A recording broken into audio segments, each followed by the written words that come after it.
Good evening, everyone. Before we start the meeting, I would like to remind everyone that we are live captioning our meeting. So please look in the chat window of our WebEx meeting site where you will find a link. Please click on that link to open a web page with the live captioning if that is your interest. So with that, at this time, 6:30 p.m., I call to order the April 27, 2021 Governing Board meeting of the Maricopa County Community College District Governing Board. As we move on, I'd like to do roll call of board members for the record. And I do not see Jalissa Munoz, our student trustee, on the call, but I'm going to call her name. Let's see if she answers. Ms. Munoz.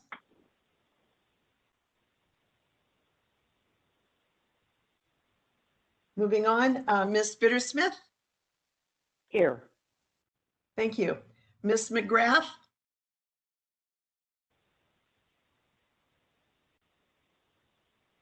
Present.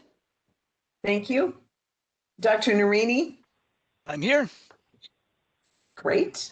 Ms. Smith. Present. Thank you.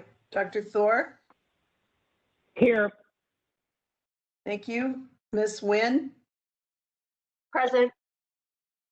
Thank you. And with my present, that shows that we have a full quorum of the board, 7 members attending. With that, I'm going to move into our general agenda, noting that we, at this point, do not have any substitutions. But I'm going to immediately move then into the Faculty Executive Council verbal report of final thoughts presented this evening by Ms. Patrice Nango. Ms. Nango? Thank you. President Sullivan, governing board members, CEC members, colleagues, and guests. Tonight is my last address to the governing board on behalf of the Faculty Association. As of May 11th, my term will be over, and Dr. Sasha Radicic from Glendale will be assuming the presidency, supported by Professors Camille Newton from South Mountain as president-elect, and John Champel from Phoenix as past president. I'm very proud of the work that the Faculty Association and residential faculty leadership have helped to accomplish this year. Even in the midst of a pandemic, collaborative work continued on important initiatives and projects benefiting students, staff, faculty, and the Maricopa system. From the faculty agreement to the employee compensation philosophy to the Committee on Academic Freedom, extraordinary, even historic accomplishments have been achieved through collaboration with staff, adjunct faculty, district, and college leadership. The relationships that have been started or developed more deeply have been most rewarding and made my term as president less contentious and more collaborative, allowing for greater progress on the important work we all have before us. I will always remember the colleagues that I have come to know and the good and difficult work we have done together. I do regret that all our meetings were virtual, precluding the normal face-to-face interactions that I find essential for collaborative work and relationship building.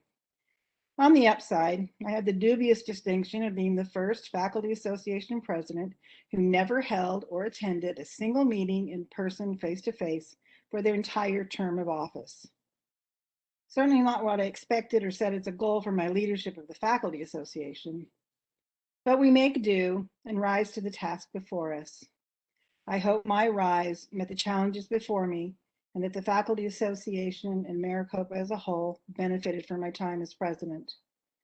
I am most grateful to the Faculty Association officers and Faculty Executive Council for their unwavering support and counsel and for entrusting me with the responsibilities and duties of this office. I literally could not have done it without you. It was an honor to serve with you and one of the highlights of my career. As most of you already know, I spent most of my life at Maricopa, predominantly at Mesa Community College, where I started as the young kid of a professor running around campus with all the other professors' kids, chasing rabbits and lizards and having lunch with all the faculty in the Kirk Center. Yes, all the faculty did fit into one room. Some years later, I continued as a student, eventually joining the philosophy faculty, where I served as department chair, faculty senate vice president and then president, FEC representative, faculty association president-elect, and then president. During that time, I also watched my kids and grandkids become students at MCC, CGCC, and SCC. I've spent a lifetime watching, participating, and advocating for the mission of Maricopa and its positive impact on students, employees, and communities. On July 1, 2021, I am retiring. But as a proud alumna, I will continue to watch and advocate for the success of Maricopa.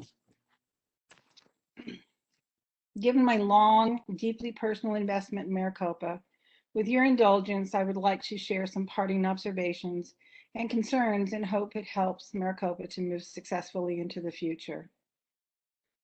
Participating in system-level leadership over the past 2 years has made clear to me that our biggest challenges aren't new revelations for most of us, but it is critical that we find a way to resolve them so we can move forward. We can't continue to be okay with the status quo of an organizational culture that doesn't work yet still doesn't change, and a lack of focus on systems, little s, that will help us to operate as a system, big S. I don't want to suggest no progress has been made in this regard. It has, especially recently.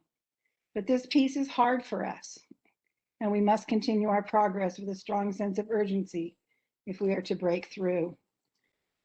Another critical challenge we must overcome is our inability to create a positive experience for students before they show up in our classes. We know the contributing problems.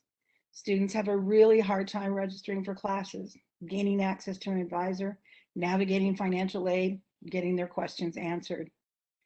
We know these critical student processes need more resources, such as more advisors to provide more student contact, and a more streamlined process with consistency between colleges. Employees are doing their very best to work with the tools and processes available to them, but they are overwhelmed and understaffed. More people who provide that broader, deeper student service are part of the solution, as are technology and streamlining consistent processes across the colleges. We have studied this problem at great length, yet it remains unresolved. I suggest that if we think about the cause of these seemingly intractable problems, we might find that they share a root cause. Maricopa's culture has long exhibited an unwillingness to face, acknowledge, and act to change difficult patterns, including the impact of recent history and events involving the prior governing board and former Chancellor Harper Marinick.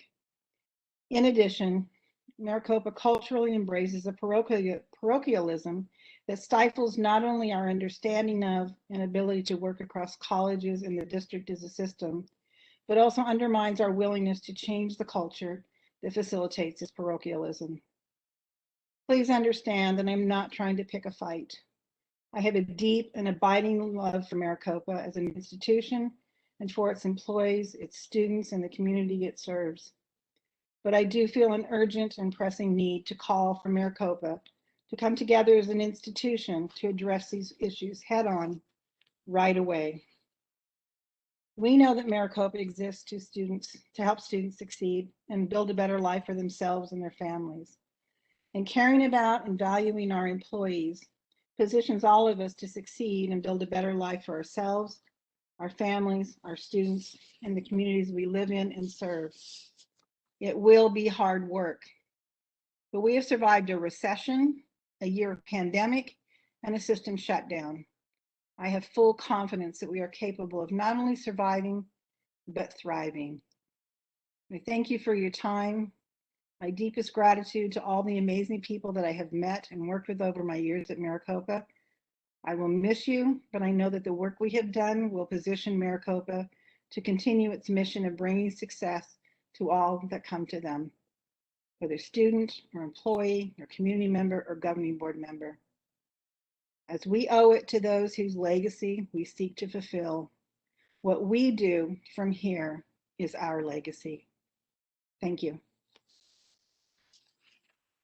Thank you, Ms. Nango, for your many years of service to our district and your most recent service as president of the Faculty Association. I think you do leave a great legacy, and we look forward to building on it as we move ahead in the future. I anticipate we'll have many changes based on some of the observations that you've mentioned, and look forward to our future together.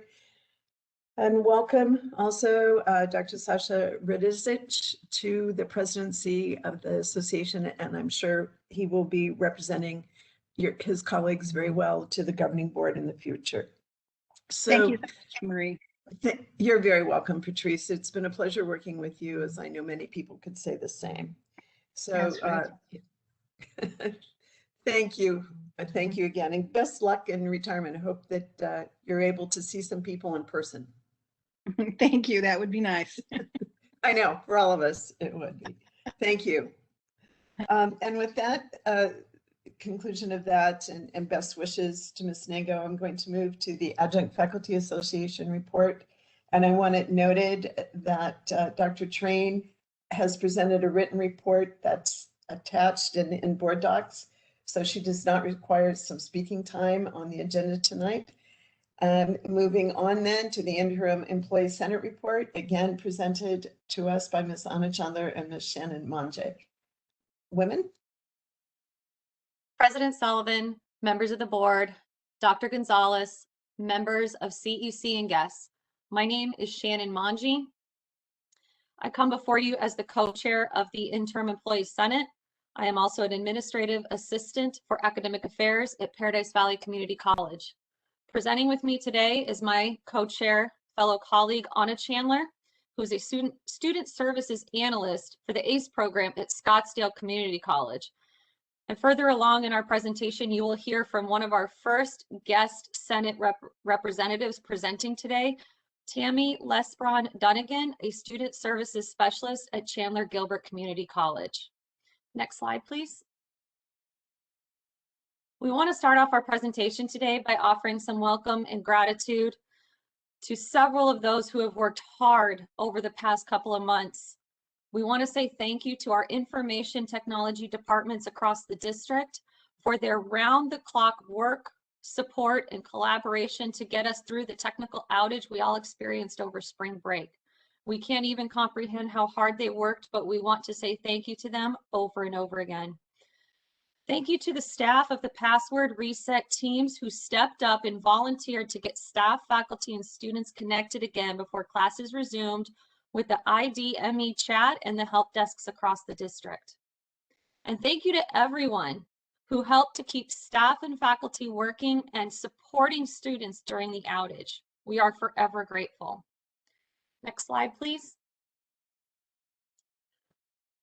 Here is an update on where we are with self-nominations for the upcoming Employee Senate term for fiscal year 21-22. Self-nominations are open until this Friday, April 30th.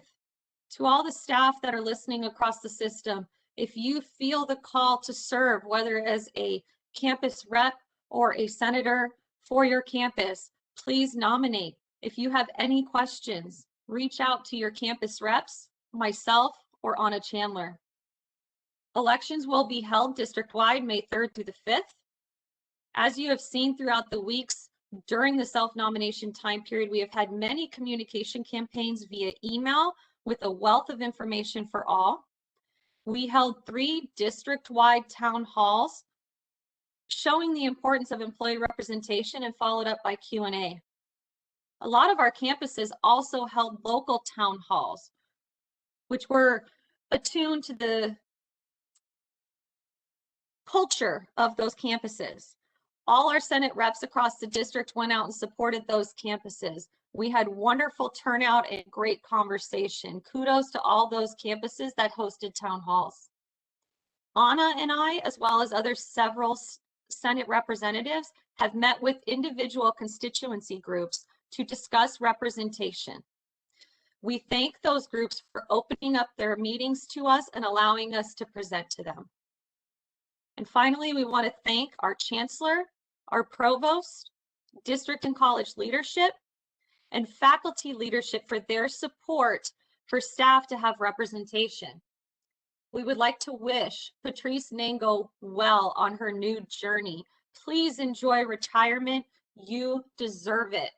It has been an absolute pleasure to work with her this past year. I wish it could have been in person, but I will take the virtual. It has been wonderful, and I have learned a lot from her, as I can say a lot of my colleagues have.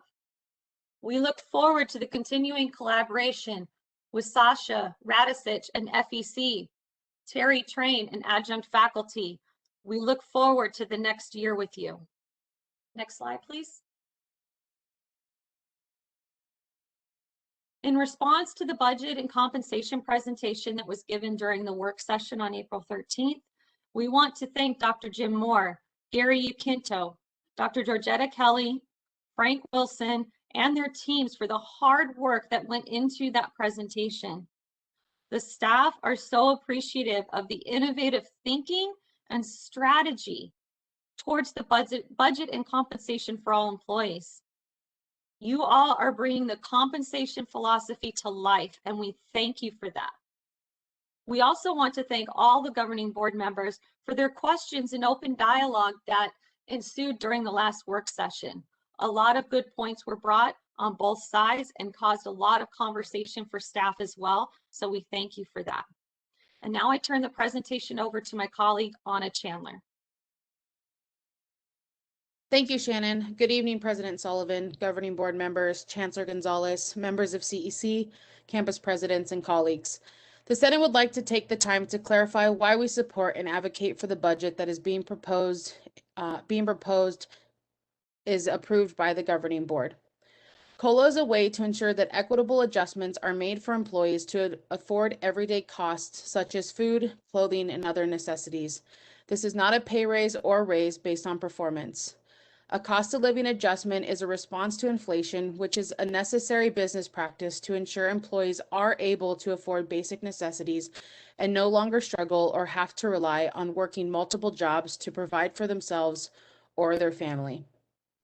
Maricopa has not been able to maintain a sustainable structure to ensure that employees are earning wages that keep up with the cost of living in Arizona. Unfortunately, because of the current structure, many Maricopa employees have had to find second jobs or leave Maricopa to be able to afford basic needs. With the pandemic, employees' struggles were brought even more to light as we found many were struggling to adjust as lifestyles were completely flipped and resources at home or at home for work and for their family needs became even greater. As inflation has continued to rise, employees have continued to watch their take-home pay decrease. This is extremely difficult for employee morale as we do not have a plan for performance pay at this time, but employees can still expect to see decreases in take-home pay regardless of performance. If you could go to the next slide, please.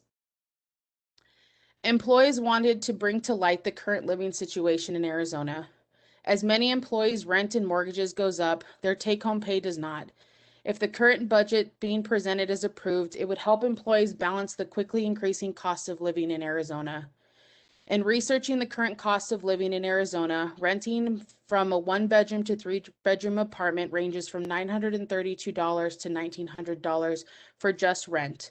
This does not include utilities or taxes.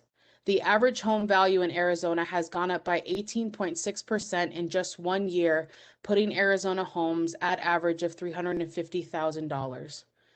Based on this data, the fair market rent for a 2-bedroom apartment is $1,097. It would require an employee to make a minimum living of a take-home pay of $3,658 per month and a yearly take-home pay of $4,892. As we transition to the next slide, please keep those numbers in mind. What is showing here is 3 current employees that work in Maricopa. Together within the district, these 3 employees have 18.5 years of experience in the district. 2 are currently working on their masters, and 2 of these employees have families with younger children. Based on the fair market example that I just provided to you, none of these employees are able to sustain the cost of rent for a 2-bedroom apartment. None of these employees, again, make over $3,685 per month. With this said, in alone, these employees cannot afford rent. So therefore, groceries, clothing, student loan payments, vehicles, gas, and everyday things that we put in our budget are no longer able to be budgeted into making sure that employees are able to have sustainable living. At this time, I do want to turn the presentation over to Tammy, who will go ahead and share her story with you as well. Thank you, Anna. Good evening, President Sullivan, governing board members, Chancellor Gonzalez, members of CEC, campus presidents, and all guests. My name is Tammy Lesbrun-Dunnigan, and I work at Chandler Gilbert Community College. I'm here to give you a face to remember when considering cost of living allowance and even any district costs that come through. We are a family of 4, well, 5 now. We had to move our daughter from California due to the pandemic. She lost her job, and like many in our family in California, we had to send money back and help my elderly parents, my grandbabies, and even my oldest daughter. My wages in 2020 for Maricopa were only $34,949. This isn't even close to the average $75,000 that was put into our budget. My cost for medical and dental totaled nearly $7,000. That was my cost, not what the district had to match, out of my pocket. So just to have my insurance, leaving me with $27,000. My annual mortgage was $15,000. So really, this left me with $12,955 a year. This is before utilities, groceries, medical co-payments. You may ask yourself, how did we as a family possibly survive? Well, we too, like many of our students, relied on food banks. And during the pandemic, as you can imagine, our stress level, if any one of us got sick, it would have absolutely wiped us out. Our emergency room copay alone is $200.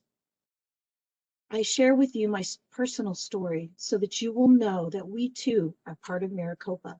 We work hard. We understand many of our students. We work with their struggles because we too are struggling. It is my hope when you consider your vote on our cost of living adjustment that you remember to please keep a fair and equitable compensation philosophy, and that you remember we are Maricopa. We, the employees, we're taxpayers. We are the face and front line. First person so many of our students see at the very beginning of their educational journey. And we, governing board, are Maricopa. I appreciate the opportunity to share my story with you, and I hope that you keep well. And please keep us in your thoughts when you consider the cost of living adjustment. Thank you.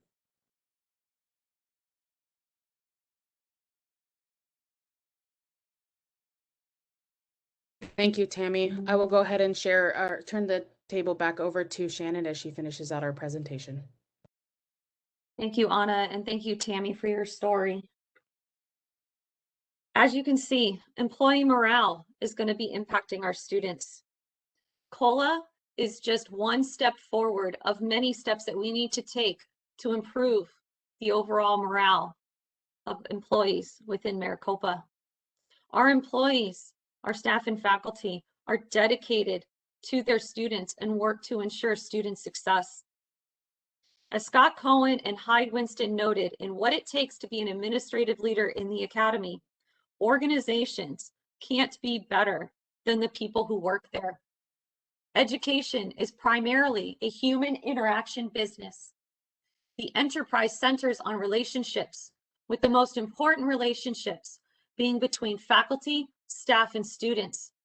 As in any relationship, the outlook of the participants contributes to the quality and nature of interactions. And so the morale and feelings of faculty and staff members matter. The Employee Senate is eager to collaborate with the governing board, district and college leadership, and faculty leadership to make Maricopa the great place we know it can be. Next slide, please. Thank you for allowing us this time to present our stories and to offer welcome and gratitude to those. If you have any questions, we are here, or you can contact us at the sites that you see on your screen. Thank you.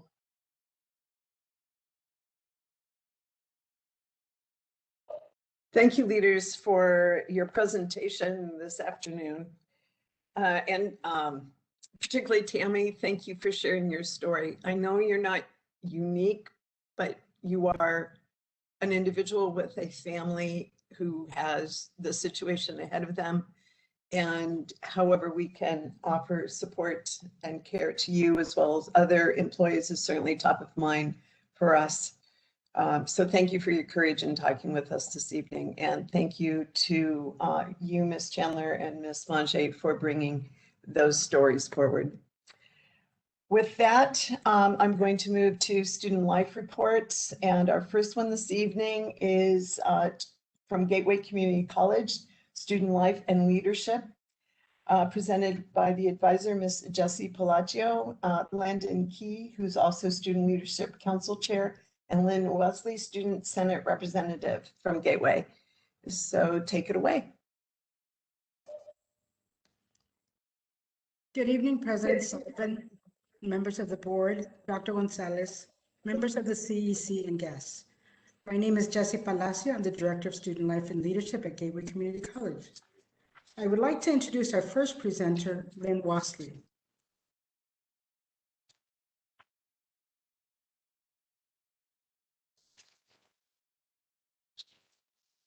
Good evening.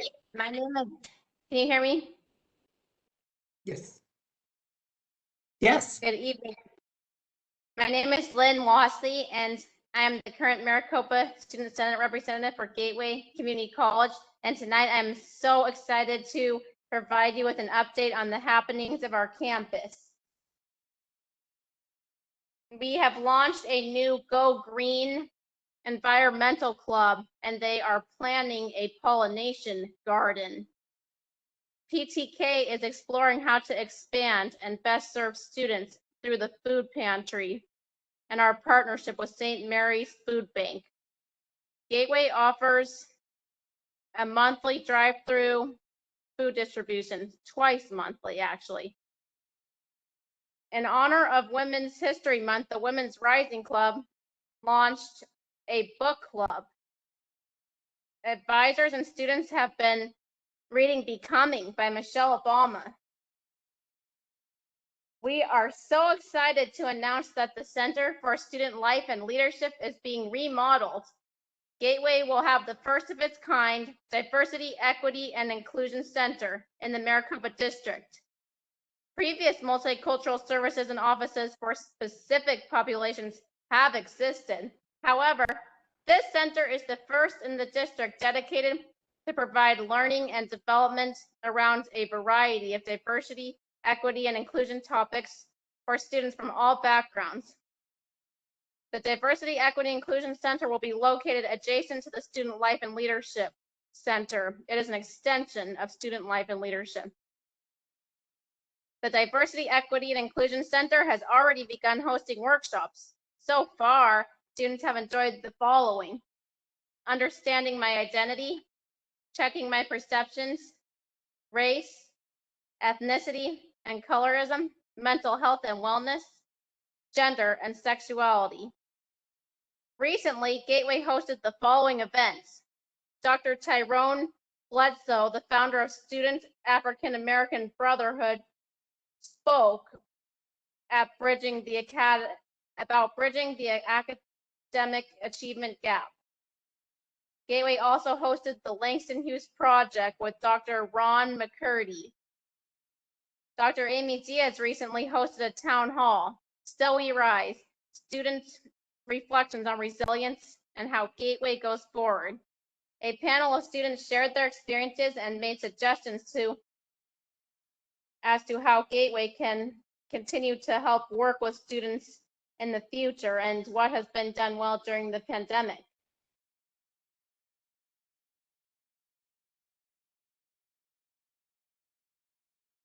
And now I will turn this presentation over to my colleague Landon, President of our Student Leadership Council, and he will talk about the projects we are working on in student life and leadership. Thank you, Lynn. It is my distinct privilege and pleasure to continue the presentation update. Student Leadership Council meets virtually every second and fourth Wednesday of each month. Currently, Student Leadership Council has workshops and it's been offered for the entire student body. These workshops include active listening skills, group dynamics, brain rules, and much more. Service events for the community within our nation include letters to the injured and sick soldiers and veterans. Code Red, which include water and sock collection for the homeless. Adulting 101 workshops, and we're already in the planning phase for summer and fall of 2021. This will include our satellite campuses, Central City, Southwest Skill Center, Deer Valley, and 18th Street. It has been an honor to provide you with this update, and thank you for your time.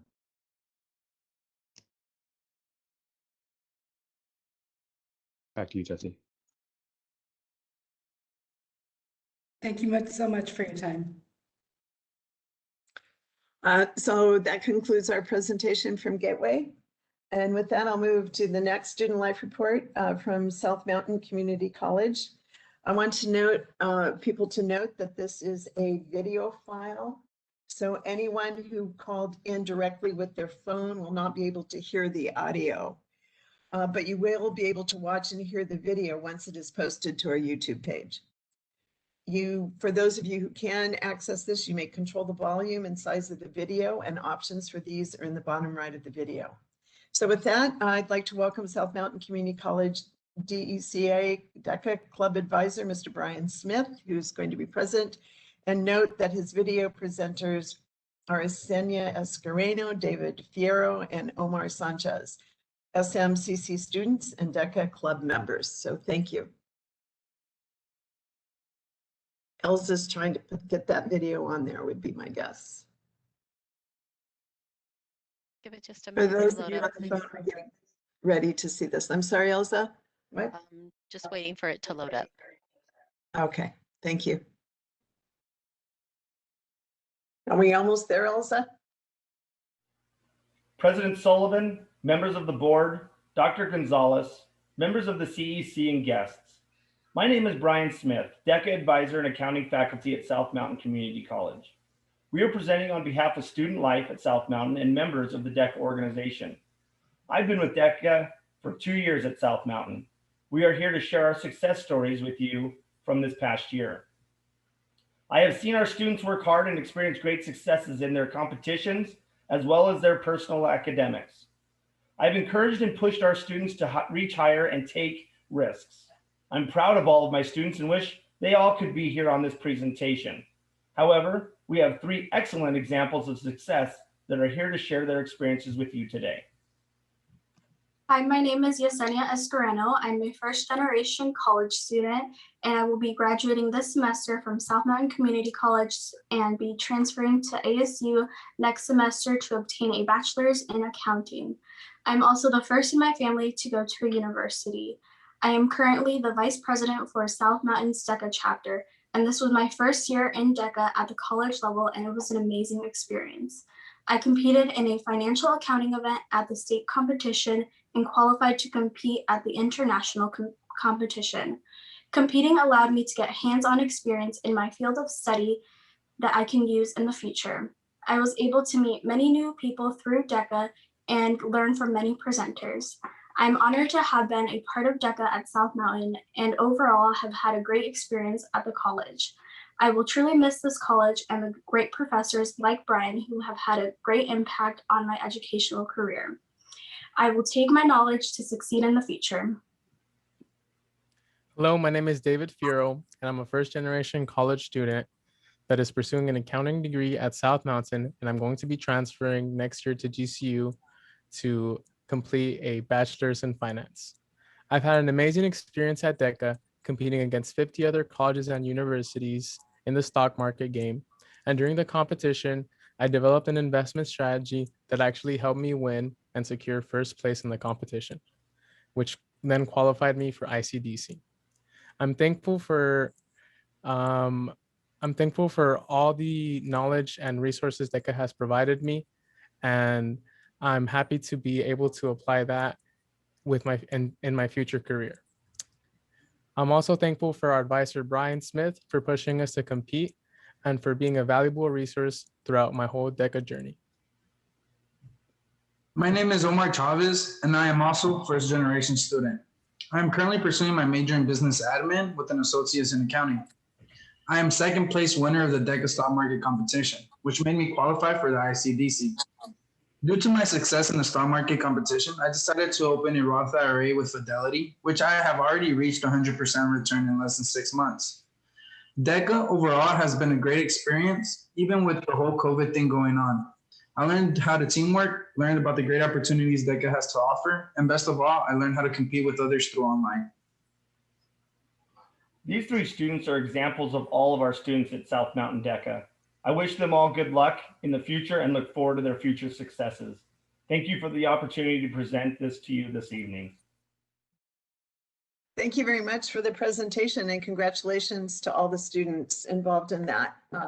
Good job. And it sounds like you all have good futures ahead of you. Good work too. So our next item on the agenda is the Emeritus Awards and Recognition. This evening we have 3. And as you know, as we've done in the past, as we began to establish our new normal processes across our system, one area we have begun returning to is recognizing the outstanding contributions of our faculty as they retire from our system. Following the board meeting in which we have honorees such as this evening, we will include an article recognizing the recipients in the Maricopa newsletter that will include a short profile of each recipient. Our board assistant, Elza, will forward the newsletter to all of our recipients as well. We are hopeful that we will be able to celebrate distinctions in a more formal manner sometime in the near future. And perhaps when we are able to meet together, we can host a reception to honor all of those illustrious Emeritus Distinction Award winners together. And I would be more than happy to be part of that event. So thank you and congratulations to all of you. With that, I'm moving to the Chancellor's report. Also, there will be video files in these documents as well. Again, you may control the volume and size of the video. Options for these are in the bottom right of the video screen. Anyone who called in directly with their phone, however, will not be able to hear the audio. You will be able to watch and hear the video once it is posted to our YouTube page. So, Dr. Gonzalez, we're ready for your report. President Sullivan, members of the board, CEC, and guests that are with us tonight, thank you for the opportunity to provide this update. Before we get into the presentations of our employee groups here, I want to provide a brief update on just a few other items. First, I'd like to provide the board with a legislative update, and as you know, you receive these updates in our weekly snapshot. The latest and greatest, however, is that the Baccalaureate Degree Authority at Community College is now Senate Bill 1453. It was offered as a strike everything amendment in the House Education Committee and passed with a strong vote of 9 ayes, 0 nays, and 1 present. This bill also passed out of the full House last week with the 55-5 vote, and it now moves to the Senate, from which we have learned may occur for a vote as early as tomorrow morning. So we're keeping our fingers crossed. I want to thank President Sullivan, you, Dr. Thor, Mrs. Bittersmith, who have helped immensely on the strategy for this piece of legislation. I would also like to thank Dr. Narini and many of the college presidents who have jumped in calls with legislators to provide a local point of reference for why this authority matters. We have also received an indication that the legislature has continued to slowly work on the fiscal year 2022 budget. Our team has continued to actively advocate for STEM funding as part of the board's legislative priorities. In addition, conversations at the Capitol continue around the development of a College Promise Scholarship Program. Different iterations of a College Promise Scholarship Bill have been introduced at the Capitol, and we continue to advocate for this budget item as it is also part of the board's legislative priorities. And I'm very proud that our community college lease purchase bill was officially signed by the governor last month. This legislation, Senate Bill 1012, modernizes the outdated community college lease purchase agreement capacity and was an item to the board's legislative priorities. On the federal side, we have begun meetings with our congressional delegation to aid in the advocacy efforts of the American Association of Community Colleges. We recently met with Congressman Stanton and Congresswoman Kirkpatrick and have meetings on the calendar with Congressman Gallego, Congresswoman Lesko, and Senator Kelly. Our government relations director is continuing to schedule meetings with the remainder of the delegation and will continue to be in touch with each of you about joining these meetings. So thank you to all who have joined, who will be joining the meetings with our federal delegation. That concludes the legislative update. I would also like to take this time to congratulate Patrice Nango for her service and leadership and dedication to Maricopa over the past several years and many years that she mentioned. It has been an absolute pleasure working with her and other members of FEC this past year. I have found Professor Nango to be a calm in a storm, and this past year and several months has certainly been a consistent storm. But I look to her for her calmness and just her ability to be able to move beyond wherever we currently are.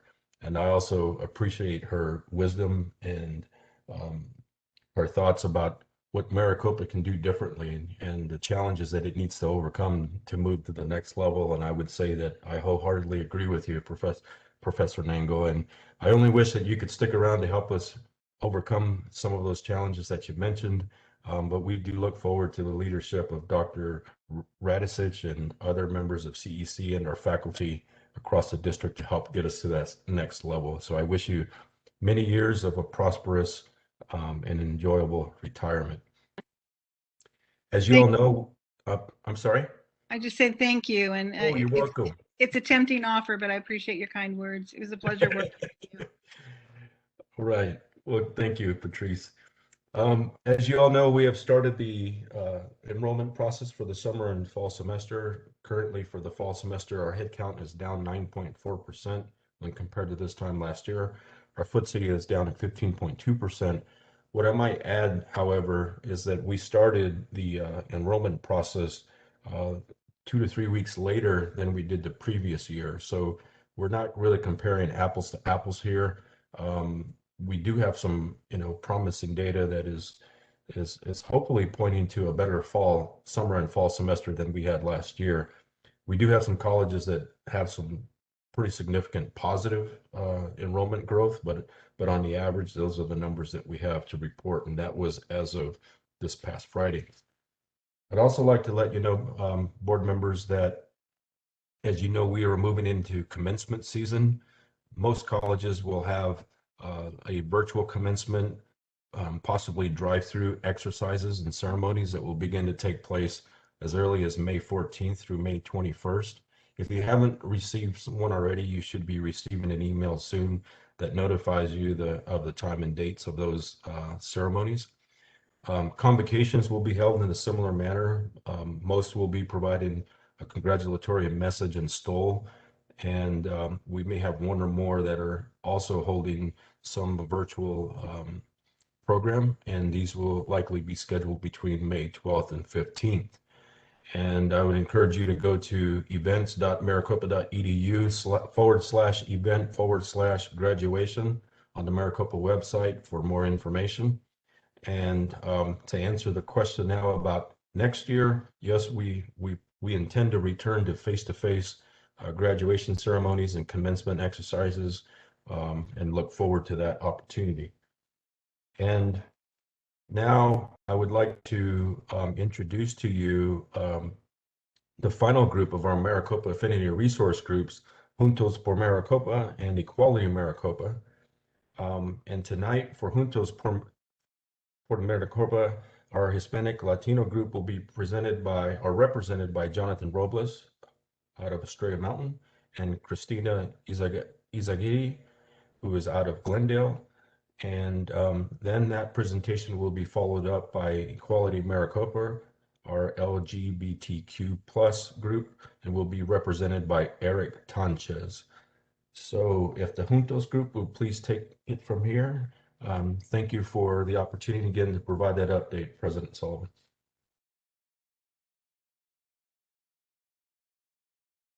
Good evening, President Sullivan, members of the board, Dr. Gonzalez, members of the CEC, and guests. My name is Jonathan Robles. I'm here representing Juntos por Maricopa, Together for Maricopa, as co-chair, and also serve as the Director of Alumni, Corporate, and Foundation Relations at Estrella Mountain Community College. On behalf of the Juntos membership and the leadership team, I would like to thank you for the opportunity for us to talk about Juntos por Maricopa. I will now have my colleague and co-chair introduce herself. Good evening, President Sullivan, members of the board, Dr. Gonzalez, members of CEC, and guests. My name is Cristina Izaguirre. I am co-chair of Juntos por Maricopa, and I also serve as interim Veteran Services Manager at Glendale Community College. Thank you for having us. Next slide, please. Juntos por Maricopa values and celebrates diversity and inclusion. We not only strive, but we work collaboratively with Maricopa Community College's administration and leadership in support of making a difference for our students, employees, and faculty, and also our community in which we serve. Next slide, please. We'd like for you to meet the rest of the executive team of Juntos. You have Elena Beltran, serves as our secretary from Glendale Community College. Gina Ruiz is our treasurer from Phoenix College. And Don Jensen Bobadilla is our Diversity Advisory Council representative. We're very proud to say that collectively our executive team has over 98 years of service in the Maricopa Community College system. I know it's hard to believe because we look so young in these pictures, but it should be also noted that many of our team members are products of the Maricopa Community College District as well. So in this next slide, we would like to have an opportunity to have you hear directly from Elena and Don. Next slide, please.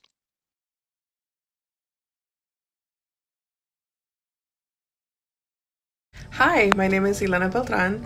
I am the program coordinator for STEM Connect at Glendale Community College, and currently I hold the position of secretary with the Juntos organization. Originally, I had gotten involved because I wanted to be involved with something that was going to make a difference for the Latino community at Maricopa, as well as the students, and this was a great way for me to be able to do that.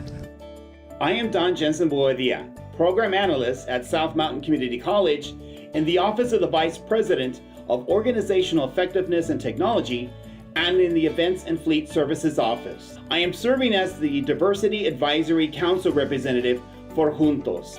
The reason why I'm involved with Juntos por Maricopa is one, that it provides us a seat at the table and to have a voice heard as we represent our Latina, Latino, and Latinx employees and our students.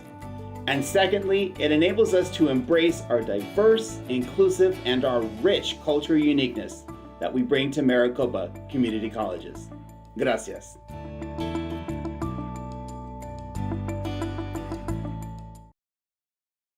Next slide, please. Maricopa Community Colleges has over 720 full-time Hispanic employees and an additional 524 part-time employees. Our Hispanic student population represents approximately 36% of our student enrollment, which is about 35,186 students.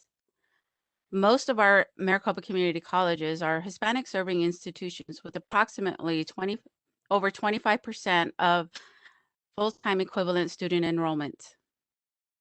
We have 3 additional emerging campuses as well: Paradise Valley, Rio, and Scottsdale are emerging HSIs. Juntos por Maricopa's longevity of 300 members. We have 300 active members in Juntos, and their longevity of service and dedication spans from a recent hire of 4 months to over 35 years of experience. And that's 35 years of strong dedication, advocacy for students, community, and employees. Personally, I have 29 years in Maricopa Community College, and I'm very proud of that. I have 4 kids, and 2 of them have attended one of our community colleges, and one of them is a senior in high school, soon to be an additional student.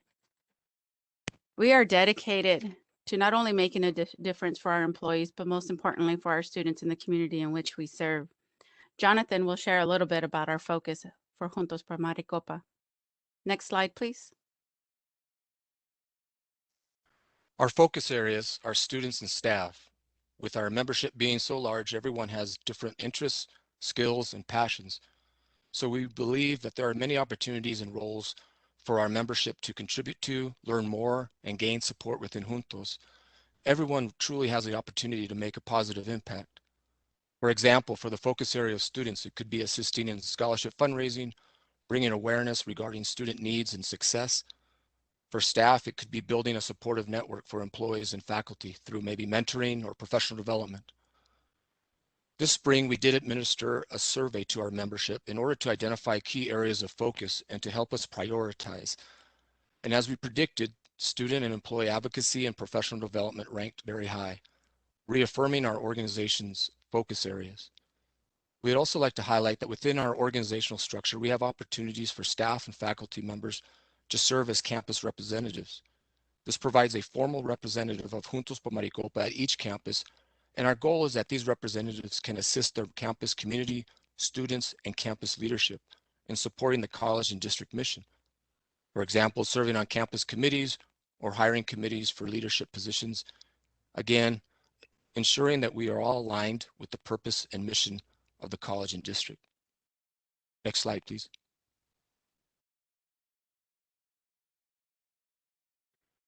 We have several programs and events that we do as Juntos por Maricopa. One of our most long-standing, a strong legacy of Hispanic convocation. This picture represents our students and their desire to be successful and the purpose behind why they persist to completion.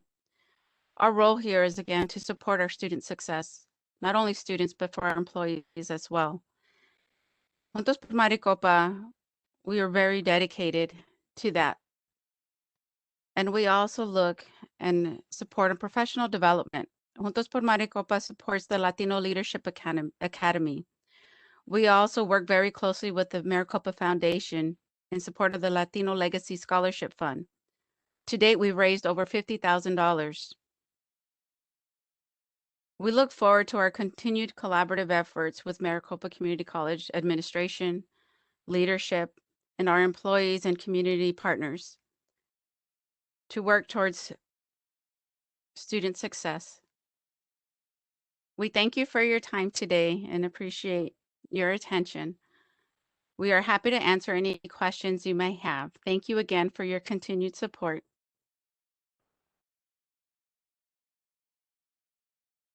Thank you for your presentation. Normally we don't take questions. Is there one that I need to entertain?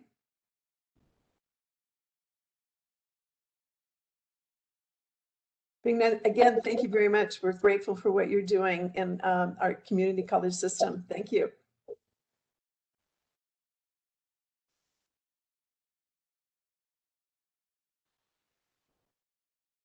Okay, Eric, if we could have you take it away. Thank you, Dr. Gonzalez. President Sullivan, members of the board, Chancellor Dr. Gonzalez, CC members and guests. On behalf of Quality Maricopa, thank you for having me tonight. My name is Eric Tanchez. I am a program specialist at the Office of Student Life and Leadership at Mesa Community College. I also am serving as president for Equality Maricopa. And I have been serving in this role for the last 3 years with Equality Maricopa. And I would like to share who we represent as far as through our district and that. Please, next slide. So as you know, Equality Maricopa has been around since 2006, and we do fully support lesbian, gay, bisexual, transgender, queer, and allies, and the spectrum that is our community, all employees and all students in that. We believe in an equitable and universal entitlement of all human rights and fundamental freedoms without discrimination, exclusion, restrictions, faith status, decision-making, or an inequity of any kind. We also strive to maintain a climate of acceptance of equality and inclusion and access for the greater Maricopa community as well. Please, next slide. I wanted to go ahead and introduce my team today. I know with Equality Maricopa, hasn't been around for some time, and so I want to also thank Dr. Gonzalez for sending out notification about joining a constituency group. I have been doing this myself again for the last 2 years, but with the help of Dr. Gonzalez, I have a full team now. Recently adding 2 more members to who you see here on the screen today in that. And I, again, having doing this for the last 2 years by myself, it has been really hard, but also too rewarding and learning all that experiences, working with our district office, working with Deanna Nueva, Saucedo, everyone just supporting our group and all the efforts that we're doing with Equality Maricopa in that. If you can go ahead and go to the next slide. And I want, this is, AJ is he is a officer at large. He has never served in a leadership role, and so he decided to step up with Equality Maricopa. Hello, my name is Jay Franzen, and I hold a Master's in Public Administration from ASU. I currently serve as a Student Services Analyst at Paradise Valley Community College, where I oversee the Computer and Information Technology Field of Interest cohort. I have served the district for over 7 years, and I'm a product of the Maricopa system, graduating with highest distinction in 2016 from Glendale Community College. I am one of 2 recent additions to Equality Maricopa and serve as an officer at large. I felt compelled to join Equality Maricopa because I want to ensure employees and students feel represented throughout the district. I envision Equality Maricopa as being a beacon for representation, inclusion, and equity. Thank you.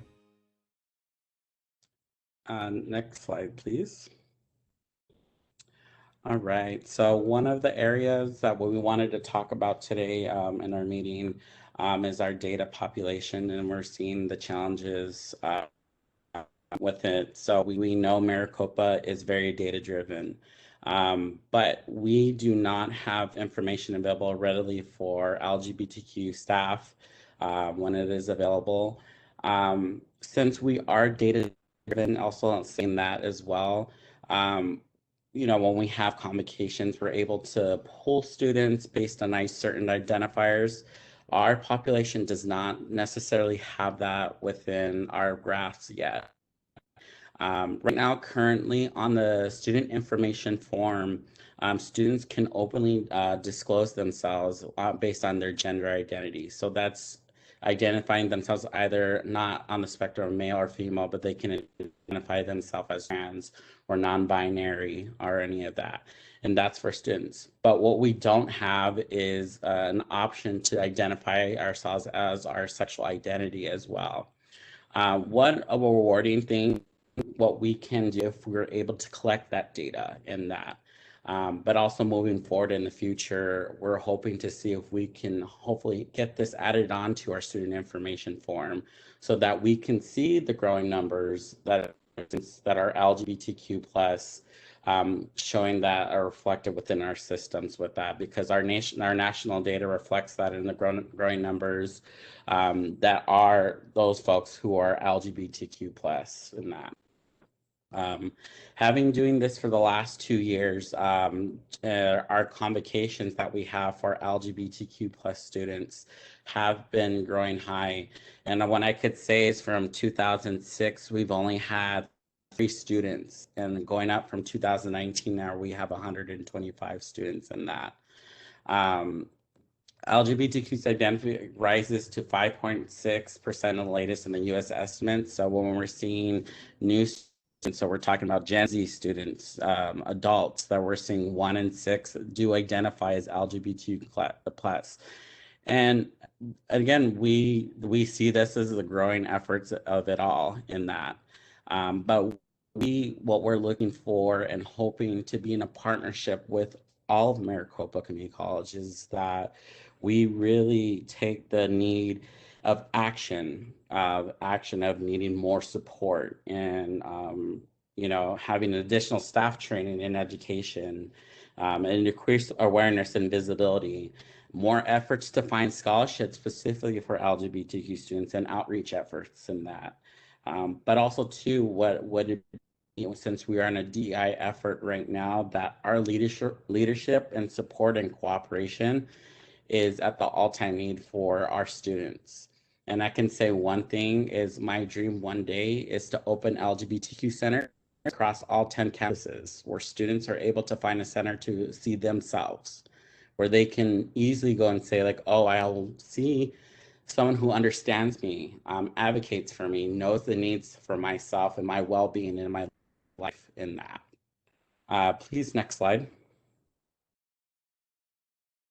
Our areas of focus that will continue to be advocating for awareness and inclusion and acceptance by being the voice and the point of contact for our constituents. But I'll add that also for students as well in those efforts. And again, visibility, for a while, that's the more important product here is that visibility. We need to be opening and showing when we have queer and trans students come onto our campus, or even employees too as well, that these are open and fostered environments of inclusiveness and equitability. We will be providing educational and awareness opportunities about LGBTQ topics. And again, our training as DEI efforts, they need to continue in this. It's not one-time training where you go and learn. It's that you be involved in our community and learn about who we are culturally.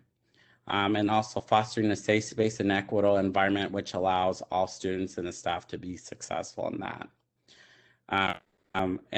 What I can say as someone who's been an advisor to LGBTQ students for the last 7 years and working in Maricopa, we really do need the efforts on all ends. We need all the leadership. We need, from the smallest level of employee to the top, that our community needs support in that end. And just moving forward with that, one thing that I do want to highlight in our activities, if you can move to the next slide, please, and I can talk about our activities. Pre-COVID, we would have our students across the district join in our Phoenix Pride events. Usually happens in April, but we do have students march in the parade, celebrating who they are in that, and we usually get a good number of students in that. To the right of the picture, that's a picture of our first Pride of Maricopa event. So 2 years ago, I really thought that our students really needed a voice, an amplified event, a conference where queer students can come together and learn, but also celebrate themselves in this. And so with that, we created the Pride of Maricopa Conference, open for all 10 colleges, celebrating our queerness, our transness, all who we are. But we would have specific events on this that would talk about, why voting matters, how to be safe within our community, how do we work with each other, and just, again, leadership building skills in that, because what I'm seeing as someone who's gone through my life as a queer person, leadership is not always there for LGBTQ people. We always have to look at celebrities, but my big thing here is that we build within our own leaders within our own community in that. And so that was the focus of the Pride of Maricopa Conference, where we have young folk come and learn from our older folks. So, but it's a proud accomplishment that we've had in that we're going to continue this tradition of having the conference. And when the pandemic is over, we will continue in person again in that. Next slide, please. And lastly, in saying this as well, again, continue that tradition of during the pandemic, we did have some events that we went on to celebrate the Pride of Maricopa Conference and that. Again, highlighting history, highlighting queer and trans people of color, and different types of conversations and topics in that. And again, where we're moving towards now with, again, Equality Maricopa refocusing and gaining new membership, y'all should expect us to do greater things in the incoming year in that. But I believe that's all I have for now. In that next slide, please. And if y'all want to ask any questions, I'm open to that as well. Thank you, Mr. Sanchez, for presenting this very important presentation. And is there any question from a governing board similar to what I asked on the previous presentation? Doesn't look like there is tonight, but you never know. There could be. But thank you very much. And we appreciate the recognition that you're trying to bring to this group of this equity group. And we're grateful that you are organized and able to move ahead with your activities. So thank you again for this evening. Thank you, President. Thank you, Eric. Dr. Gonzalez, thank you so much for bringing all these groups to our attention and having them do their presentations. And I think it's important that we have the opportunity to learn and to understand all of the activities that are going on in our system. So thank you for that. Yes, and I President. also, oh, sorry, didn't mean to over talk you. Go ahead. No, I'm sorry. I was just, if you'll just give me an opportunity to provide some quick concluding remarks whenever you're ready. Absolutely. Sure. Go for it. No, I was just, thank you. I was just going to add to what you said, in that you've heard from all 6 Maricopa Affinity Resource Groups. And I think the theme and the takeaway here is the strong desire and dedication to ensure that, you know, our students and employees have these places and organizations that advocate on their behalf, that are welcoming. You don't necessarily need to be a member of this group, but they will, you know, take any employee who wants to be and also advocate on their behalf or to be an ally. So this has been a great experience. We hope that it's been a learning opportunity for our board. And as you can see, we've got an immense amount of diversity across our organization. So I want to thank the groups that have presented to the board over the last 3 months. And I also want to thank the leaders for these organizations and for the courage that they have to lead during some very difficult times.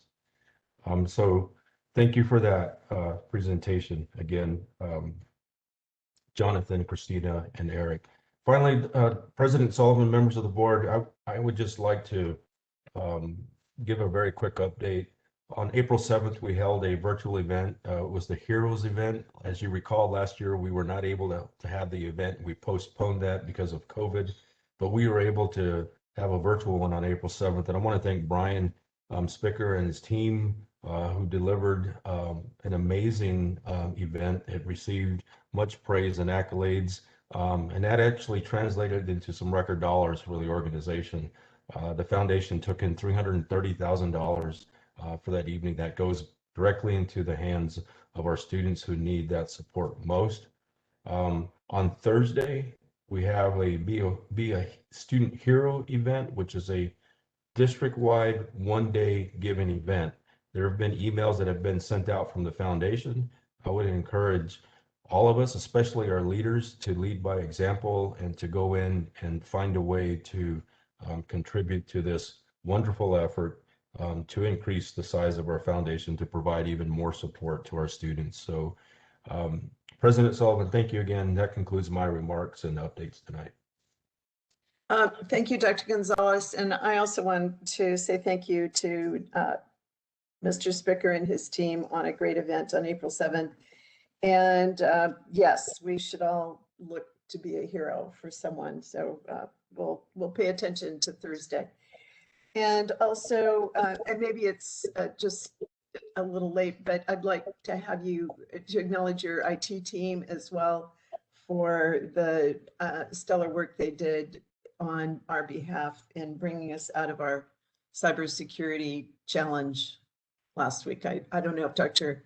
Cohen would like me to refer to it as a cybersecurity challenge, but or just another day in IT, but whatever, team did great, and we are appreciative of all of that effort. So thank you. Thank you. You're welcome, and thanks for the reports. So moving on, the next item on our agenda is citizens interim. There are no requests for presentation at this time. So with that, I'm going to move us to the consideration of the consent agenda. All items under this section of the agenda are consent matters unless they are removed from the agenda at this time. So do any board members or the chancellor wish to remove any items from the consent agenda? I would like to remove item number 5. Ms. Nguyen, that is you, I presume? Yes, it is. Thank you. Sure. So we will move item number 5 from consent agenda to an action item following this approval. Any others? There being none, is there a motion to approve the consent agenda as presented? So moved. It's Mrs. Nguyen. Is there a second? I'll second. Second. Okay, Dr. Narini. Then there's a motion and a second to pursue the consent agenda as presented with the exclusion of item 5, which has been removed for action. All those in favor of supporting the consent agenda then as presented without item number 5 vote in favor. I will call roll. Ms. Bittersmith? Aye. Ms. McGrath?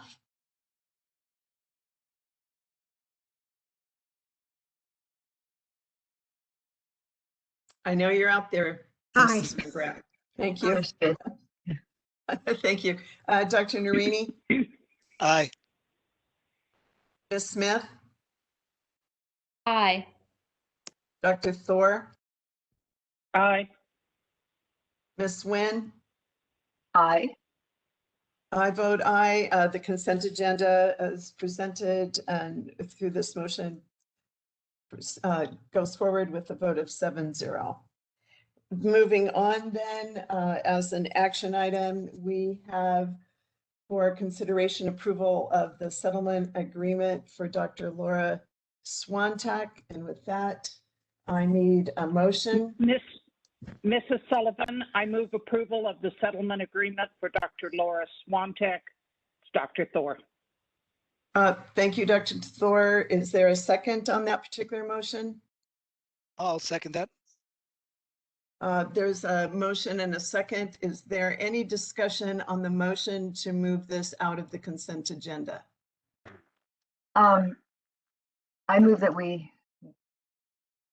I'm confused. Well, we moved it from consent to an action item. There's a motion on the table to approve the action of approval for the settlement agreement. We're now at discussion on that motion for the topic of the movement. So are we allowed to talk about someone's settlement agreement and employee in an open public meeting when we haven't? My objection to approving this is I don't believe that this was ever presented to us as a board, that we got a paragraph, and I got other communications from people involved with this that haven't been Mrs. McGrath, I mean, Mrs. Nguyen, I'm sorry to interrupt you. I don't mean to be rude. What we can discuss under the motion is the idea of moving it out of the consent agenda. And Mrs. Flores, we already did. Right. Any Right. discussion- I believe we can't not discuss the merits of the case. We can only discuss the consent agenda versus non-consent, I believe, if I understand my rules. And with that, I don't know, is Mrs. Flores on, Ms. Flores on the call? I'm on the call. Can you hear me? Yes, could you provide clarity for us? Because I'm sure it's confusing for several. Yes. So the only thing including me. The only thing that can be discussed here is whether you're moving it off the consent agenda. Once it's off the consent agenda, any member of the can make a motion to approve it. If you want to have a discussion about the settlement itself, someone would have to, we'd have to make a motion to then go into an executive session at a later time when we are able to provide all of the notices under the law to the people who need to receive those notices, and then it can be discussed. But we have to vote on the first motion. Is that correct? Yes, that is correct. So Mrs. Nguyen, are you, others, are you all clear on that? President Sullivan? Yeah, Yes, Ms. Bittersmith. I wish Ms. we, Bittersmith. go ahead. And I think I may be asking the same question that Board Member Nguyen is asking. I just want to clarify. The motion on the table from Dr. Thor is simply to reiterate this is no longer on the consent agenda, correct? No, we have moved it to an action item, and therefore she has made the motion to go ahead and approve the settlement agreement as her motion. That is correct. That is correct. I heard Ms. Flores say, though, if there was any conversation about that motion, which I believe I'm hearing at least one board member has, and maybe others, we would need to move it to the consent agenda. So I guess what would need to happen is a substitute motion for this to go to further consideration and exec agenda conversation. But there still needs to, I guess it's a question for Ms. Flores. There still needs to be a vote on approving the settlement. Except if we want to move it to executive session and not have that vote because we don't have enough information. And this was put on this agreement without us ever having discussed it. I think the issue is, and without discussing any of the merits of this, this was added to this agenda before we had any discussion about this. And so you've never presented to us except one email.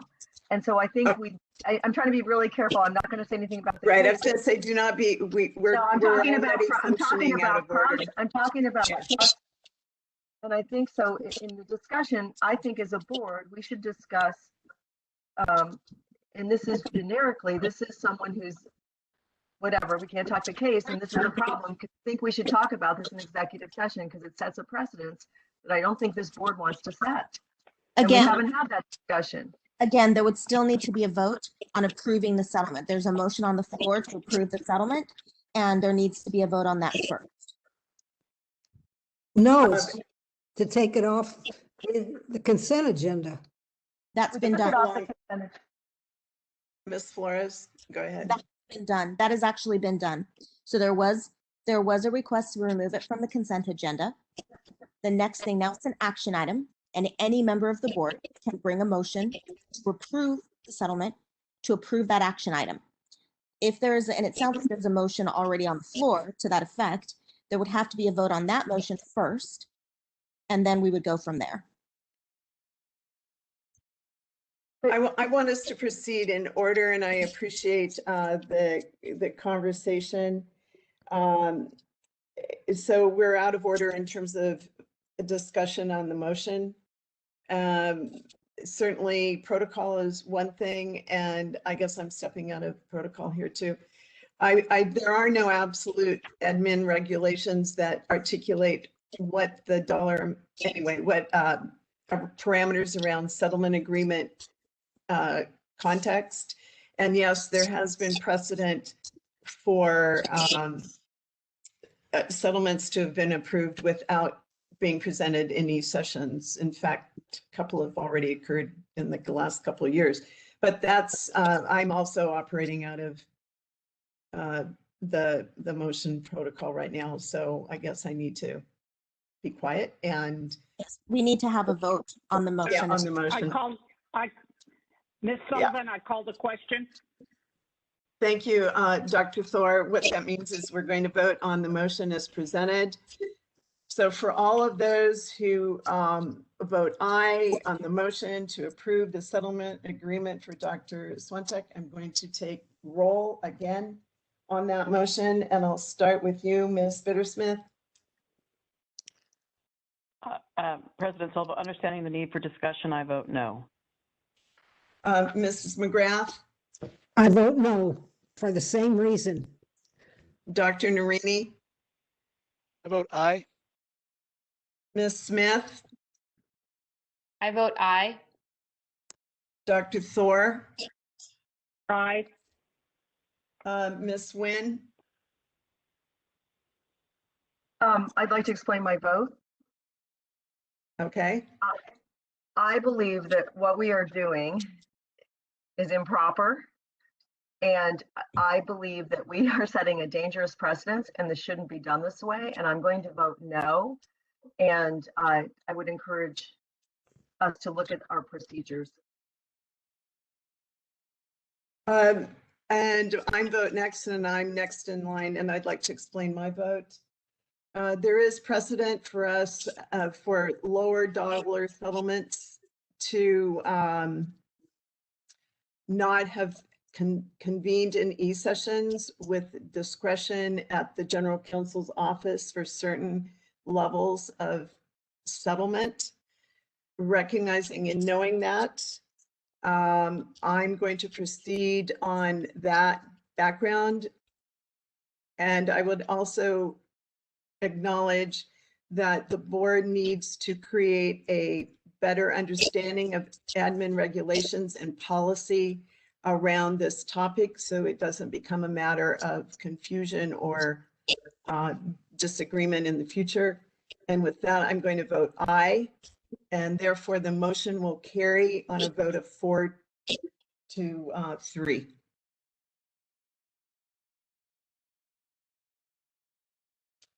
So moving ahead on that,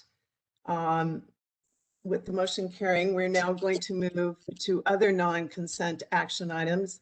And the one on the agenda is the approval of increase in staff compensation retroactive to January 1, 2021 in support of the district's compensation philosophy. And before I do that, I'm sorry, I do want to say one other thing at the conclusion of that last motion. I believe I wasn't present last week for the agenda review. I believe this item was on for the agenda review, and that could have been another opportunity to ask for clarity. That's not a chastisement or anything. I'm just pointing out that then represents our reasons for having agenda reviews. So with that, Ms. Sullivan? Yes. I'm sorry. So that's an editorial, and since you editorialized that vote, what I want to tell you is the information that I was given came to me over the weekend, which is why I asked. Sorry, we cannot. No, you just allowed. I'm not going to talk about the motion. I'm just telling you that it's not fair to say that we didn't do it last week when sometimes things don't come to our attention, and we have the ability to remove things from the agenda, which we just did, and it went a particular way, which is fine. But you can't tell it. We have a legal right, and we are in a legal meeting, and there are processes, and we have the right to remove things from the consent agenda, and we did that. And so then to say, well, you had an opportunity to do it last week, I'm within my rights to do it the way I did it tonight, and I think it's not right to do that. Absolutely. You certainly were right. And we did follow that. And I believe there is under item 3 of the admin regs settlement authority to the OGC, but that's neither here nor there. And I apologize for my statement. It wasn't editorializing. It was just a comment. I was not present, so I was just curious about that as an item. I'd like to move us on. Ms. Flores, do you have anything else to say or guide us in on that discussion? Just to say that the process was followed, and when a vote is called, we have to take action on the vote. Okay, thank you. So now we're on to again the approval of the increase in staff compensation retroactive to January 1, 2021 in support of the district's compensation philosophy. Do I have a motion on that item? So move. Thank you, Dr. Thor. Is there a second? I'll second. Thank you. There's a motion and a second to approve an increase in staff compensation retroactive to January 1, 2021 in support of the district's compensation philosophy. I will take roll for the vote on this. Again, Ms. Nguyen, I'll start with you. Your vote. Aye. Thank you. Dr. Thor, Aye. Ms. Smith, Aye. Dr. Narini, Aye. Mrs. McGrath. Aye. Thank you. Ms. Bittersmith. Aye. My vote is aye. The motion carries on a vote of 7-0. Thank you. Now I'd like to move to first read and information items. Is there someone speaking? I'm sorry. Yes? Okay. Any comments are on item number employment and separation, January 23, 21 through February 19, 21? Any comment on employment and separation, February 20, 21 through March 19, 21?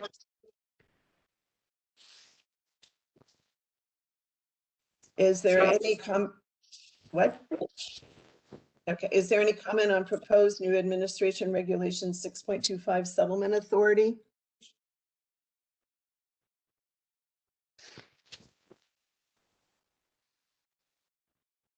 Is there any comment on amending governing board policy 2.7 staff compensation and benefits?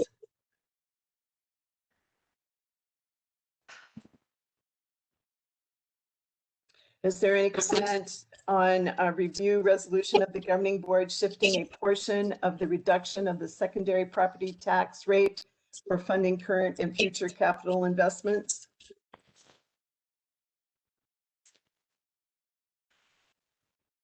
Is there any comment on the first read of the proposed fiscal year 21-22 budget?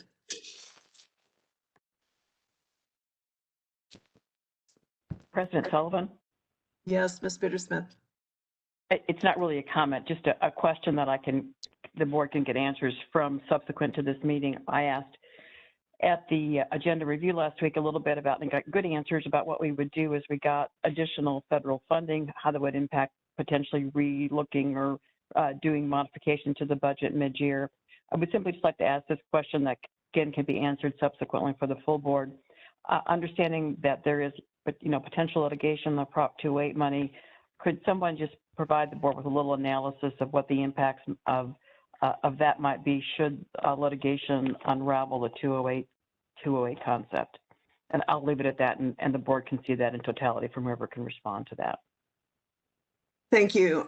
That's actually a good inquiry. Dr. Gonzalez and Dr. Moore, could you take a look at that issue and then provide the board with some analysis as you see it, or your team see it on that question, and provide us with that information? President Sullivan and Board Member Bittersmith will be happy to provide that information. Thank you.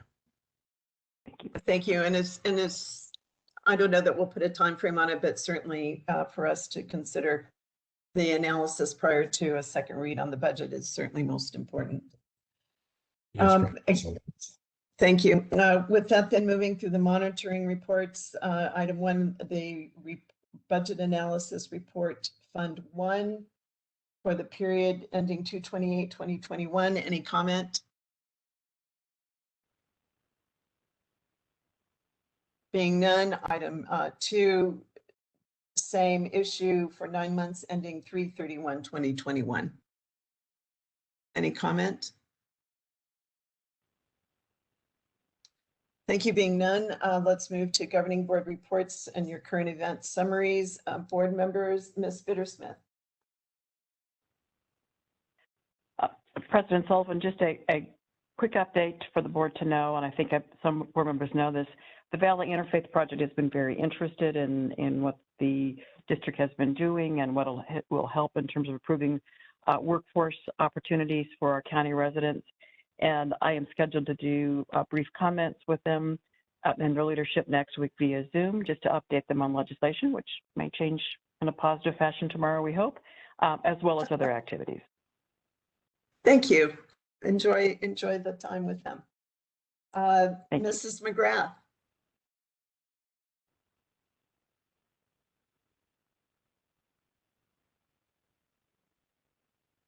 I know you're out there, Mrs. McGrath.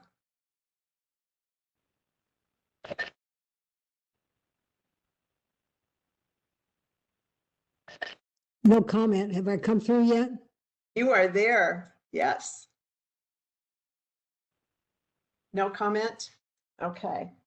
Dr. Narini. Well, thank you. Yeah, since we missed a month, I've got a little bit to report. So first of all, happy Community College Month to everybody. As you know, April is Community College Month. So happy Community College Month. Thank you. Yeah.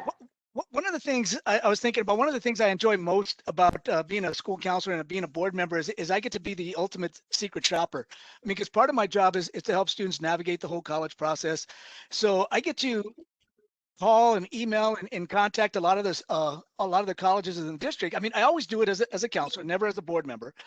But as a board member, I want to take some time to kind of recognize some of the people that I've been working with over these last couple months. Like Atlana Quisada over at Estrella Mountain, she had the unenviable task of breaking some bad news to a student of mine, who she had to explain that she wasn't going to be eligible for the presidential scholarship because she had a 3.244 instead of a 3.25. But Atlana, even giving the bad news, she was kind, she was empathetic, she was helpful. She gave the students a lot of other options on how to help fund her education. She was just outstanding to work with. And then Raymond Rocha, he put up with a number of phone calls from Gateway's auto program, a number of phone calls and emails from a student of mine and I, trying to get his classes all squared away. And then if you haven't visited the Phoenix Forge, Gateway's makerspace, I encourage all the board members to go check it out. That's Ben Benzar from the facility coordinator gave me this fantastic tour. I mean, there's nothing you can't build in this place. It's outstanding. So I encourage everybody, all the board members, to go take a walk through and see the resources that we have there for all of our students and the community. A couple other people that understand my dual role as a board member and a counselor is Dr. Genther, and congratulations, Dr. Genther, on your new adventure coming up. And Dr. Brock, we identified some glitches in our system that was causing some problems with our dual enrollment students and getting their financial aid, and they got right on it. So I really appreciate their help in doing that. But also I want to really thank Rick Roth and his crew for his patience in videotaping my welcome to the advisory council, the Diversity Advisory Council Award presentation. And speaking of the DOC Awards, Jacqueline Stark and Terry Meach and their crew did an amazing job with the Diversity Advisory Council Annual Award earlier this month. So thanks for all the work that you did there. I was honored to do the short video. I was honored to be a part of their March meeting and future meetings, and got to hear some of the work that DOC is doing and the challenges that they're facing to ensure that colleges are truly reflect the diversity of the community. I'm encouraged by the work that they're doing, and because they do so much more than just the annual DOC Awards. I encourage the board to get to know the work and that they're doing, just like we did tonight with some of the presentations we had. Because they're ensuring the diversity and the honor and promoting on our campus. I hope we're able to take more time in the board meetings to hear about what's happening at the Diversity Advisory Council at the district level and what's happening on the campuses as well, because I'm sure the more we know as a board about their efforts, the more we're going to want to support them. Because after all, I think we all agree that whether we like it or not, the world is changing and our community is becoming more and more diverse. And I think as educators, we can agree that our primary job is to prepare our students for the future, an increasingly more diverse future by all accounts. In which case, we need to embrace and support and encourage diversity so that we're better able to prepare our students for a more diverse future. Just like diversity implies, there's much more than just racial diversity. There's gender. The work that DOC is doing is with gender diversity, physical abilities, sexual orientation, socioeconomic, all sorts of things. And I know lately there's been a lot of talk about racial diversity and critical race theory. And I've got my own theory about critical race theory. My theory is that the discussions we're having around race is critical. And it's going to continue to be critical until we can all wrap our arms around the past and discuss it in an honest way. that impacts the way that it's impacting us presently before we can move on and find solutions together. So again, happy Community College Month. And since we missed March, our March meeting, and March was Women's History Month, I want to take a moment to wish everybody a belated happy Women's History Month and celebrate the diversity, the gender diversity on our own board. So with that, that was my report for the last couple months. Thanks. Thank you, Tom. And Ms. Smith? Good evening, everyone. I wanted to first say that I had been meeting with the different college presidents and some of their leadership teams and have really enjoyed those meetings. I did have a brief pause with the meetings when my son was born, and I'll be resuming some of those meetings soon. He'll be 8 weeks old this week. So picking up those meetings again, really looking forward to them. Have an upcoming meeting with Mr. Brian Spicker soon and look forward to discussing the foundation. And secondly, I wanted to share with fellow board members that we were going to meet in executive session to discuss some matters related to policy governance. And we had some presentations that were prepared for a meeting in March, but when my son arrived early, we postponed that. And so I will be working with President Sullivan to reschedule that meeting and to plan some subsequent policy governance meetings for all of us. And I look forward to working with you all. Thank you. Those are my remarks. Thank you, Ms. Smith. Dr. Thor. Thank you, Ms. Sullivan. I prompted now with my others' comments to mention a few activities. Thank you, Dr. Narini, as the sole male member of our board, for acknowledging that March was Women's History Month. And I want to thank Rio Salado College for including me on their Women's History Month panel that focused on women in leadership. Mrs. Better-Smith mentioned the Valley Interfaith Project, a wonderful partner of the Maricopa Community Colleges.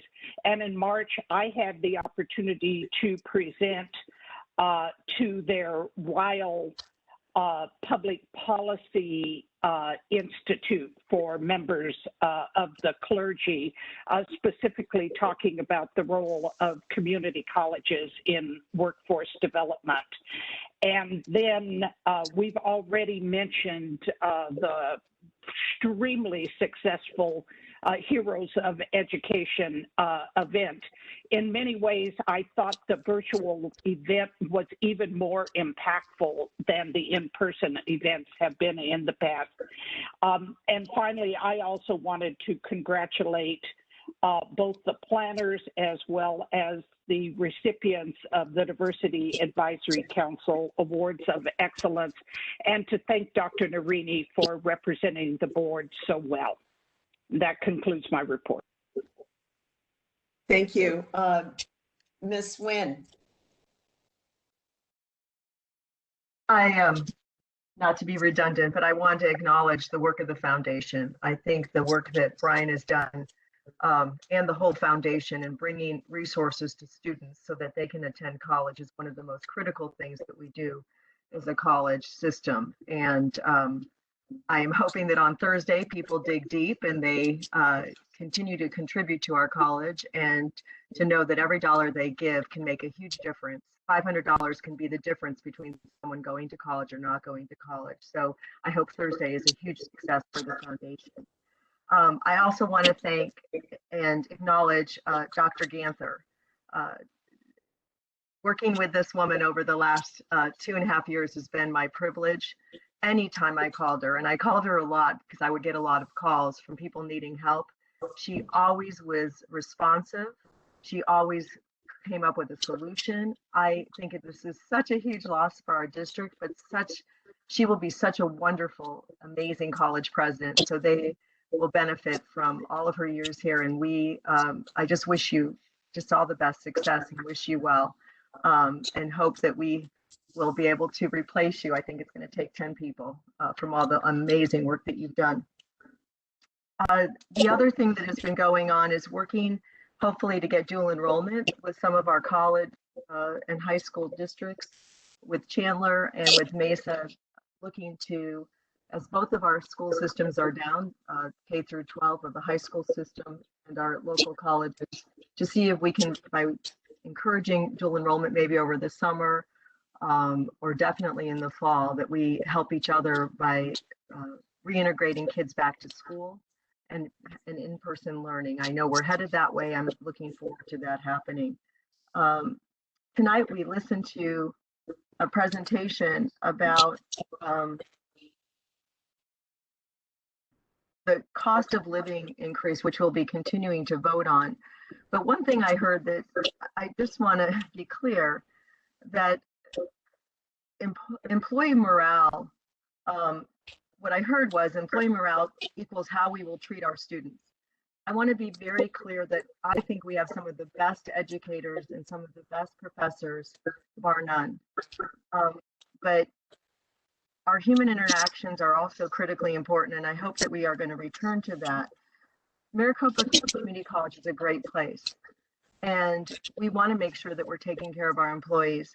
But to say that how we will treat our students is based on whether or not we give these raises, I think it's a misstatement of, it may have been said accidentally, but I don't think that that's a good way to come and approach this. So I hope that we will approach this from a financial point of view. We are still accountable to the taxpayers. And I believe that they have a right to expect professionalism. Whether we give a COLA raise or not, I've been in favor of the COLA raise, but I think it's important that we acknowledge that whether we do or not, that we will expect professional behavior from our staff. And finally, on diversity. Diversity comes when we are being the very best that we can be. And for me, excellence trumps all of it. And that excellence in my world does not see race, is not prejudice. It is about everyone being the very best that they can be. I am so excited that we have these unique groups on our campus, that we are encouraging people to be self-expressed, and that we want people to succeed. If we do it to the exclusion of anybody, though, then we are, in fact, going exactly against diversity and inclusion. So in the effort to bolster some groups, we have to make sure that everyone is treated fairly. And on that, I will conclude my comments. Thank you. Thank you, Ms. Nguyen. My turn, and two things. One, the months of March and April have seemed to gone speedily by. I had no idea this was Community College Month, and so feel a little sheepish not knowing that. But with that, want to acknowledge that we do have a great system, and happy Community College Month to everyone. And thank you, Dr. Narini, for bringing that to my attention.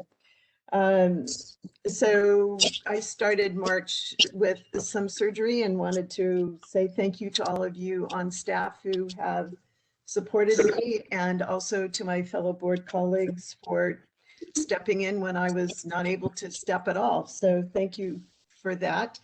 Also, however, virtual really can work wonders for someone who can't get around. Wanted to acknowledge that we have Dr. Namua over at Phoenix College, and I think that's a great thing.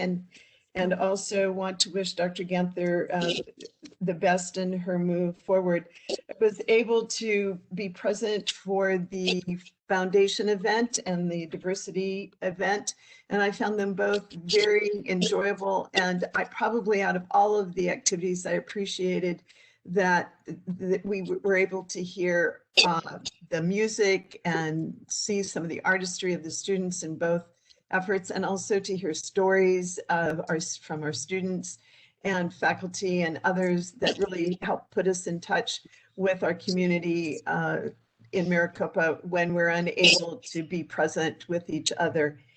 Want to acknowledge that it's been a tough year and a half not being able to meet with folks, and I'm looking forward to, as we reconvene in August after the summer break, that we'll be able to do so in person. And we have a lot of get to knowing each other in that time differently than we know each other virtually. And we can resume our tours and our conversations with each other in different ways. And I think that's going to go a long way to enhancing both our appreciation and understanding of our system and what everyone does on a daily basis here. I support Ms. Smith's position about bringing us together for policy governance conversations.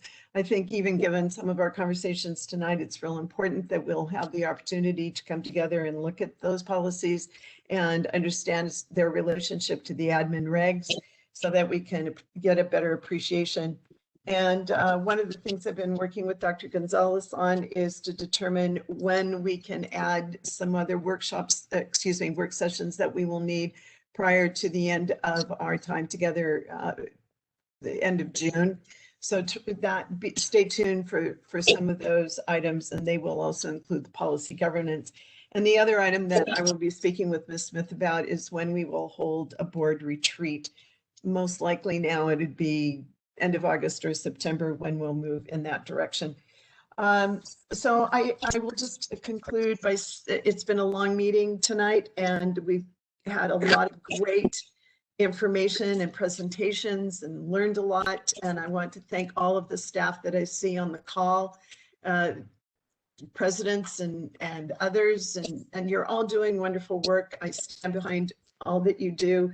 Thank you, Dr. Gonzalez, for your leadership to this group, and thank you, board colleagues, for your dedication and commitment to helping us do our job better every meeting. And also to Ms. Nango, best wishes on your retirement. So you will note on the agenda, there are some meeting dates coming up that are firm if there's anything to be added, because I know board, we have some other exclusive work to do. And we will be convening some special meetings around that. But outside of that, we will have some work sessions coming forward tied to those dates in May. And then we'll be at the end of another academic year, hoping for the best for the new one. May you all have a great rest of evening, and I look forward to us convening together again soon. Thank you for your time tonight. Good night.